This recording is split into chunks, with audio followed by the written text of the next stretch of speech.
અમરેલીની લીલિયા સરકારી કોલેજમાં વિશ્વ વસ્તી દિવસ નિમિત્તે વિવિધ જાગૃતિ કાર્યક્રમો યોજાયા. વિશ્વ વસ્તી દિવસ નિમિત્તે સરકારી વિનયન અને વાણિજ્ય કોલેજ લીલિયા ખાતે સમાજશાસ્ત્ર વિભાગ અને સામુદાયિક સેવાધારા દ્વારા વિવિધ જાગૃતિ કાર્યક્રમોનું આયોજન કરવામાં આવ્યું હતું.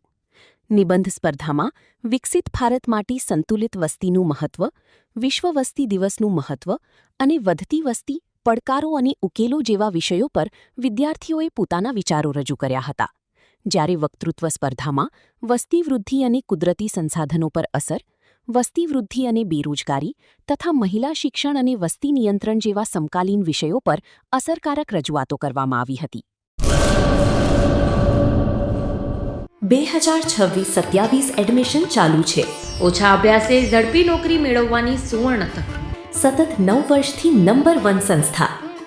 અનેક વિદ્યાર્થીઓ સરકારી નોકરી મેળવી ચૂક્યા છે. ફાયર સેફટી કોર્સની થિયરી અને પ્રેક્ટિકલ તાલીમ સચોટ રીતે આપતી એકેડમી એટલે Gujarat industrial fire and safety academy. પ્રવેશ લાયકાત ધોરણ 10 થી 12 પાસ. આપ સૌ વાલીઓ અને વિદ્યાર્થીઓના સહકારથી સતત નંબર 1 રહેલી સંસ્થા 8 વર્ષ પૂર્ણ કરી 9મા વર્ષમાં મંગલ પ્રવેશ કરે છે. ભવિષ્યના ઘડતર અને સારી નોકરી મેળવવા આજે જ સંપર્ક કરો Gujarat industrial fire and safety academy, બીજા માળે રાષ્ટ્રભાષા ભવન, બસ પોર્ટની સામે, ભુજ, કચ્છ. સંપર્ક 9737296001 8155030882.